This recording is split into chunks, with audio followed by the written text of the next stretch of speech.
হাতে হাত রাখা সেই যুবককে প্রকাশ্যে আনলেন পরীমণি। চিত্রনায়িকা পরীমণি একটি ভিডিও ক্লিপ ফেসবুকে পোস্ট করেছেন।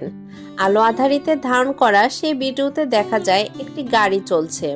পরীমণি এক যুবকের হাতে হাত রেখেছেন। ক্যাপশন জুড়ে দিয়েছেন, আমি আবার প্রেমে পড়েছি। ভিডিওর সঙ্গে এমন ক্যাপশন নড়ে চড়ে বসেন তার ভক্ত শুভাকাঙ্ক্ষীরা। তাদের মতে, তাহলে কি সত্যি সত্যি আবার প্রেমের সম্পর্কে জড়িয়েছেন পরীমণি? দিনভর চলে এমন গুঞ্জন, কেউ কেউ আবার সন্দেহ প্রকাশ করেন। তাদের মতে পরীমণি মজার ছলে কিছু একটা করছেন। অবশেষে সেই ধারণাই সত্যিই হলো। দিন শেষে জানা গেল, আমি আবার প্রেমে পড়েছি বলা সেই যুবক তার নতুন কোনো প্রেমিক নন। পরীমণির ভিডিও ক্লিপ পোস্টের পর অনেকেই জানতে চেয়েছিলেন আসলেই প্রেমে পড়েছেন কিনা পরীমণি। আর যদি পড়েই থাকেন তাহলে সেই মানুষটি কে, কি তার পরিচয়?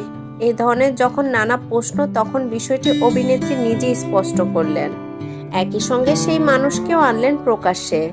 জানা গেছে সেই যুবক দেশের একজন কোরিওগ্রাফার এবং একটি ফ্যাশন প্রতিষ্ঠানের স্বত্বাধিকারী। পরীমণিও তার ফেসবুকে সেই ভিডিওটির আবার পোস্ট করেন আর ক্যাপশনে লিখেছেন, প্রাঙ্কটা কি একটু বেশি হয়ে গিয়েছিল? বরাবরই আলোচনায় থাকেন পরীমণি।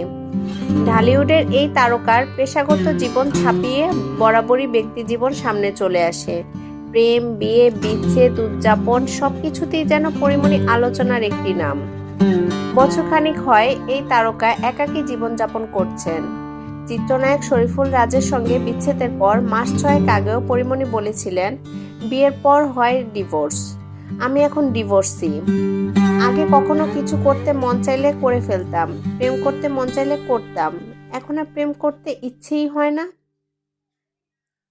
পরীমণি এমন ঘোষণায় 6 মাসের মাথায় নতুন প্রেমের সম্পর্কে কথা জানান দিয়েছিলেন, তাই ছিল রহস্য। কয়েকদিন আগে ওটিটি প্ল্যাটফর্ম হইচয়ে মুক্তি পেয়েছে পরীমণি অভিনীত রঙ্গিলা কিতাব।